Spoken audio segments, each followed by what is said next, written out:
Hi everyone, welcome to Ruthie's Nuggets. So this is going to be a short tour around Adidas headquarters. This is not a perfect video, so do well to enjoy.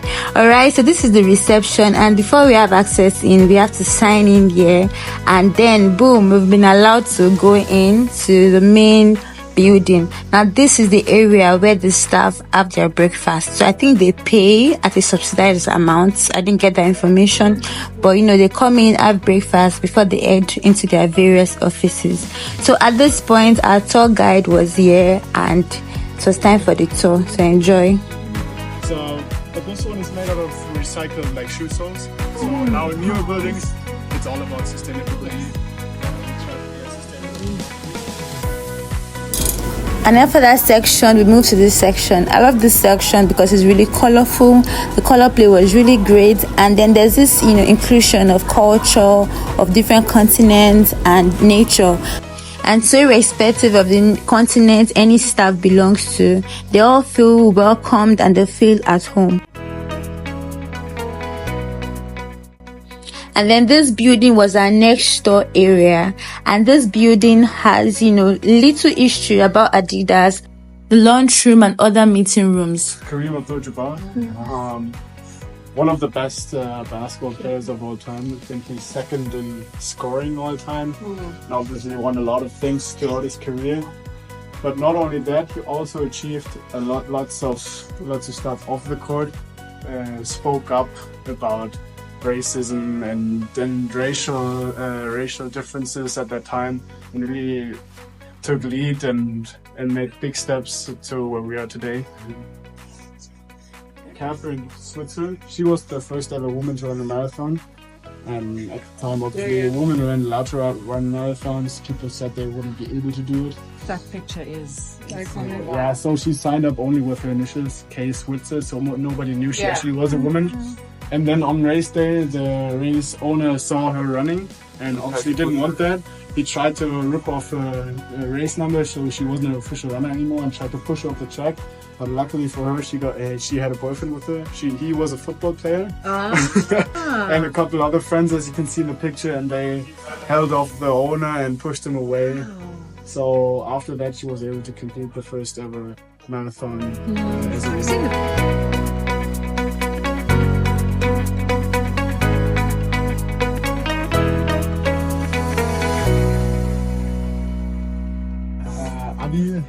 Working on his shoes. In a sense, he holds the shoe that the German national team wore in 1954 when they won their first ever World Cup. You might know the story, the miracle of Bern. Yeah. But I will tell you later.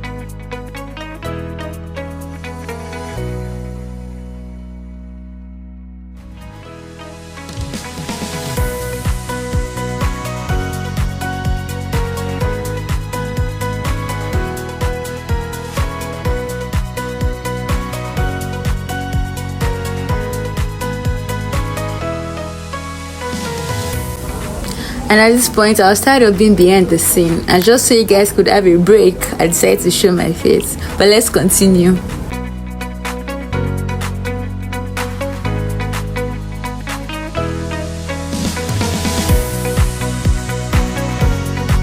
So some parts of the meeting rooms were actually designed like a mini pitch, like a football pitch. So when you're in, you just have this feeling of being in the football space. I think this is really, really, really cool.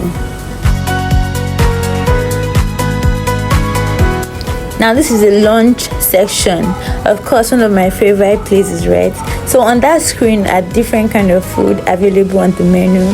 So all the staff come in here during their lunchtime to eat, and I heard that there are about 7,000 staff, and this place is quite big to contain almost everybody, but it's a very, very big space.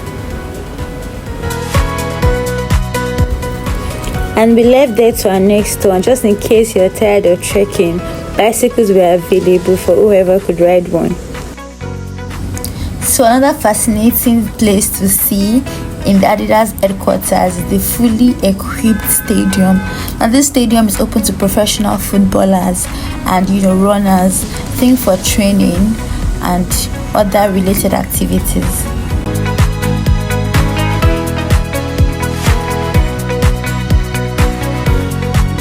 Adidas grew and grew, and they ran out of space in the inner city. They needed to move, and they moved here around 2000. And this was the only building that was standing. Wow. That was standing on this campus when they moved, and they renovated it and really made it into office spaces. Now it's just office space. Now it's just office space. Is that HR?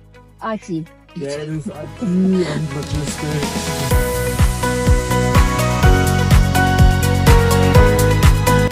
So what I was basically explaining here was that these buildings were built as a military defense against during the time of war, and though it has been refurbished now.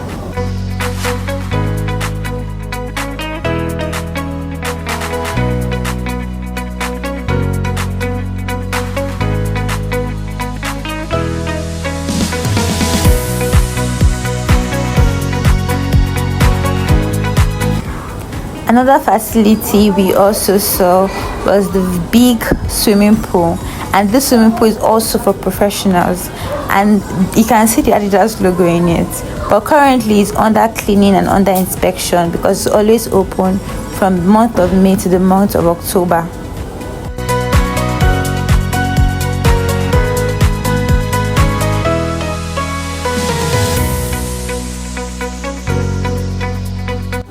And this next area, I couldn't get a proper recording because my phone went off.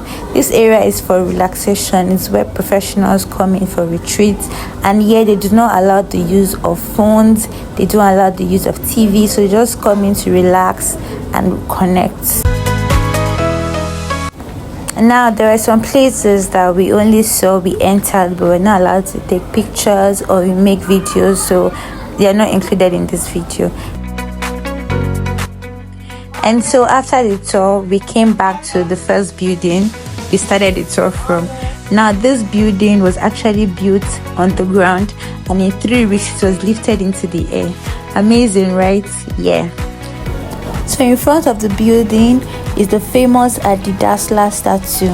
Now Adidas was the founder of Adidas in 1949, and he died in 1987. Yeah. And next stop was the Adidas concept store. So let's go in and see what we have there.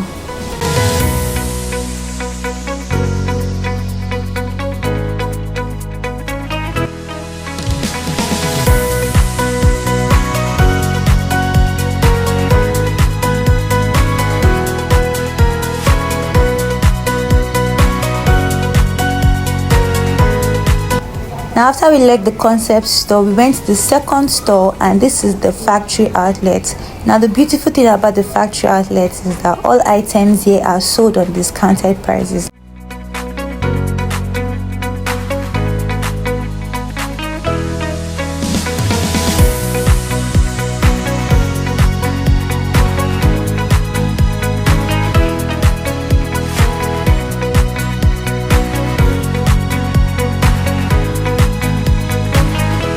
Alright guys, so time to leave. I hope you enjoyed the vlog. If you want to see more of this video, do well to like, share and subscribe.